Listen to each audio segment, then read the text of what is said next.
Welcome everyone to the Grizzly Digital Network. Today we wrap up our 5-part summer series with Hassan Khan. Hassan, thank you so much. Job well done, man. Are you going to hang around for the fall? Can we see you during soccer season? Absolutely, without a doubt. Well, we're looking forward to it, as today is our 5th installment of the Core Values series featuring Jovanni Cruz's journey to leadership. As Hassan, the more and more you get to know Jovanni, does the story get better and better? Without question. Jovanni is one of those people that has a gravitational pull. People love to be around him. Wasn't always like that. And to hear his story, it's so motivating and so inspirational to me personally that he's made a complete 180 in his life and definitely became a leader.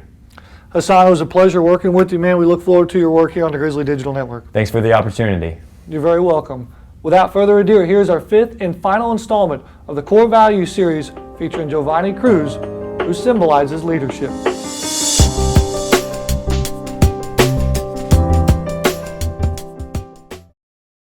I would say I was still a leader, but I led in the wrong ways. Growing up, Jovanni Cruz didn't live the typical life of a child. It was about 6th grade. We were having some family problems between me and my mom. I talked to my aunt and uncle and told them that it wasn't safe for me to be there.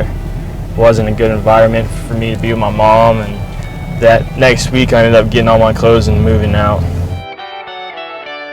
2 years later, my aunt and uncle ended up getting custody of me. And I've been at this house ever since. I've been to 14 different schools and I've lived in 15 different houses. And this is house number 15 where I settled in with my aunt and uncle. Despite the hardships of his childhood, Cruz picked up baseball as a freshman at Grayson High School. During his high school days, he didn't really exemplify the greatest character. Before my high school coach even knew me, first thing he said about me was I was arrogant and I was cocky. I mean, heck, why not? I knew I was good at what I was doing, and so I bragged about it. There's no sense of being humble. I didn't really know what leadership was off the field, but on the field I did. I was always confident we were going to win. Off the field, Cruz didn't make the wisest decisions in high school.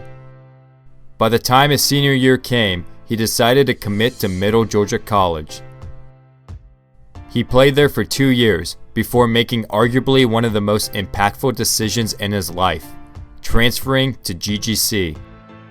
So I got to go to Middle Georgia for 2 years. Did some dumb things there, had fun though. And then I got to become a Grizzly 2 years after that.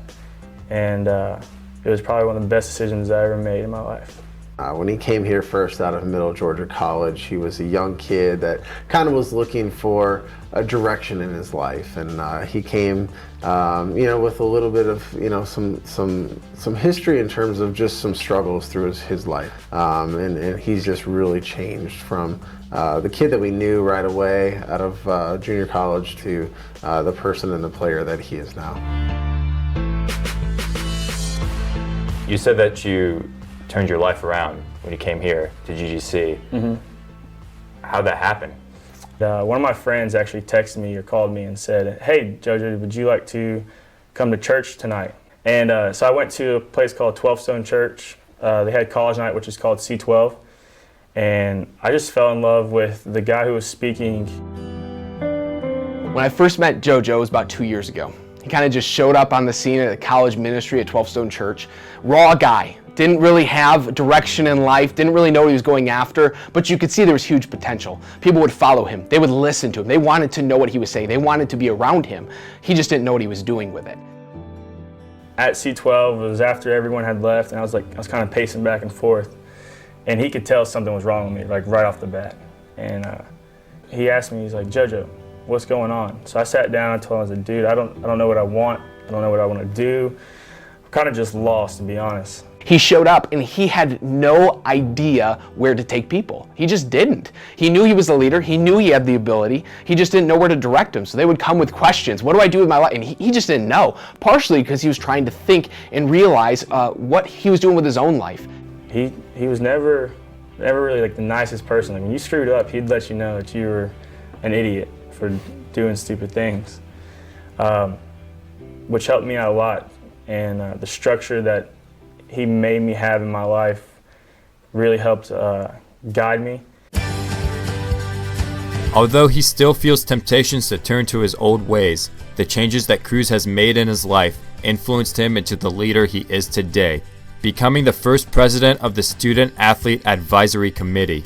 What it is basically 2 athletes from every team, and we just come up with ideas. And so we would sit down in the boardroom and just have talks about, camps or just like little parties or stuff we can do as a program to get along and kind of build a community.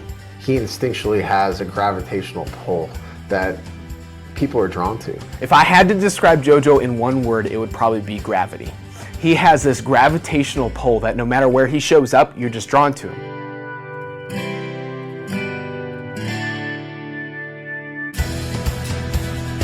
Just got done with your senior season of baseball. What are your plans?